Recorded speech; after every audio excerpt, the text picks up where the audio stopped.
Hello, Mets fan here in the Philippines. The Mets lost 8-4, 7 hits for the Mets, 1 error. For the Nationals, 10 hits, no errors. The Mets only allowed 2 walks, and those 2 walks came in to score, which is good that we limited the walks, but at the same time, they scored. As for the batting lineup, 1, 2, 3, they all got a hit, including Mark Vientos as the 4th hitter, but 1, 2, 3, as in Bench, Bichette, and Soto, they all have a hit in all 3 games versus the Nationals. Vientos had 1 in Game 2 and now in Game 3.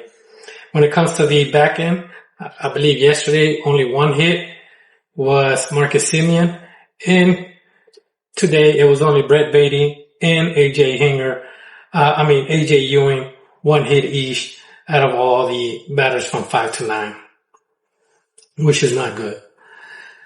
When it comes to the pitching, I want to cover MJ Melendez and what we should do on that circumstance. But when it comes to the pitching, Zach Thornton had 80 pitches, 4.1 innings, 4 earned out of the 4 runs, and 2 walks, 8.31 ERA. If it wasn't for those walks, we would have probably still lost, but it would have limited how long he would have lasted in the game. Austin Warren, 22 pitches, 1 inning, and he allowed 2 runs. Greg Kimbrell, 2.2 innings, 2 runs. I'm not a big fan of Greg Kimbrell. He has a 6 ERA, which is not that great. When it comes to the team batting average for the game, it was 212. That's the lowest out of the 3 matches. Yesterday, Bo Bichette hit 2 home runs and we lost. Today, Juan Soto hit 2 home runs and we lost. When it comes to the game and the notes that I took, they did interview SNY, Paul and Julie Thornton, the parents of Zach Thornton. The dad is in a wheelchair. I don't know precisely what was the injury. I didn't pay attention. They had also his sister, but they were there in the game rooting for him. Other things that I want to cover is that Nasim Nunez was batting under 200. He walked. One of the 2 walks, he scored. Thornton, 58 pitches in the first 2 innings, which was really, really bad. He allowed the 4 runs during that time frame, I believe so. I know he allowed 3 on the first inning with the Woods. Then he tried to recover on the 3rd inning from 58 to 67, like around 9 pitches. And then from 67 to 76 on the 4th inning.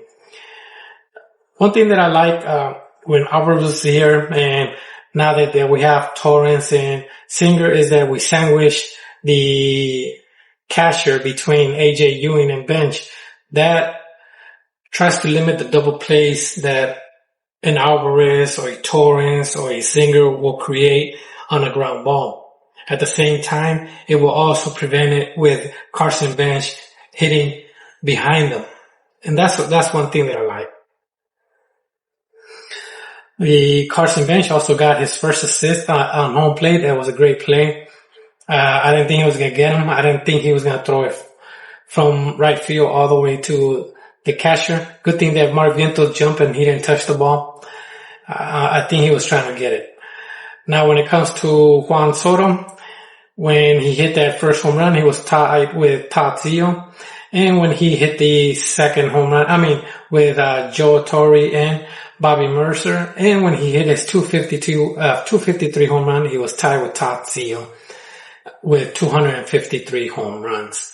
Now, when it comes to our hitting, like I mentioned about MJ Melendez and the first 3 hitters, first I want to cover Carson Bench. Carson Bench in the last 10 games, he's hitting .413 average, 19 hits out of 46, strikeouts 4. That's very low for the amount of hits he's getting. And only 1 walk, but he's been hitting the ball. In the last 20, he was hitting .338 and 26 out of the 77. I should have covered the 20 games and then the 10 game. But as you can see, 338 in 20 games, and then he went to 413 in the last 10, which his average is getting better and better. And that's one of the reasons I think he should be the leadoff, no matter who comes back. Bo Bichette, the number 2 hitter, in the last 5 games, he's hitting 318, 7 out of 22, 2 walks, 3 home runs. He did get an error, but these are his stat lines with a total bases of 17. Juan Soto, in the last 10 games, he's hitting 359, 5 home runs, 14 out of 39, 10 RBIs, 10 runs, and the amount of walks is 6. And the total bases is 29. And for the player that I want to cover that I think he should not be in the lineup is MJ Melendez. MJ Melendez, he started great. As a matter of fact, he was the leader in average. In batting average, he was batting around 340. Now he's batting, I forgot what it was. Let me double check right now. His average as of right now is 226. That's a 0.100 or 100% decline. In the last 20 games, he's hitting 200. 8 out of 40. 14 strikeouts. He got 6 walks, but 14 strikeouts. In the last 10 games, he's hitting .056. 1 hit in 18 at-bats. 7 strikeouts, ran it, 4 walks, total bases, 1. Meaning he got a single. I think that, in my opinion, since we brought Nick Marino and MJ Melendez is the specialist against the righties, just put Nick Marino righty and lefty, or Tyrone Taylor. But if you're trying to go to the youth movement, put Nick Marino and see what he got. I know Nick Marino is not AJ Ewing and he's not Carson Bench, but with the average of MJ Melendez right now, give the opportunity for the guy that you're going to have long term. I believe MJ Melendez 1 year or 2 year contract, but still look at his average. His average has been declining big. That's just my own personal opinion on everything that's going on.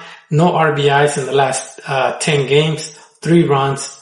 Apparently if he gets on base, the people behind him are getting him in. But if people in front of him get on base, he's not getting them in. And that's all I got for the stats. That's just, I just wanted to pinpoint that on MJ Melendez. I think he should be the back of the end of the bench. You could have Brujan, you could have Nick Marino in front of him, and you could have Tyrone Taylor in front of him. Brujan is a switch hitter. If you really want a lefty, put him in there. He did good. He did get a bunt, sacrifice, squeeze, bunt on that game. I believe it was bases loaded or second and third when he got the run scored. But that's all I got. Thank you, and thank you for watching. Let's go Mets.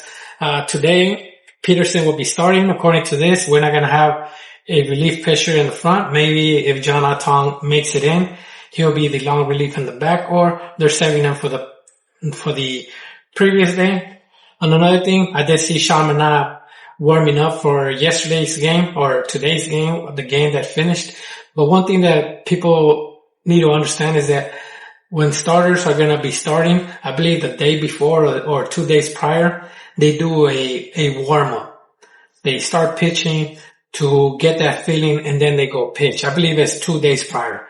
So maybe Sean Manaea was doing that because he's going to pitch long relief today for the Nationals, against the Nationals, or against the Marlins in game 1. But that's all I get. It's a day game. Have a good day. I believe Torrance is going to be the catcher. But, and another thing, maybe the reason we had Singer cashing on today's game was because Zach Thornton was the pitcher and he was there for minor leagues when he pitched at least 1 game, maybe both games. But that's all I got. Thank you, and thank you for watching. Have a good day.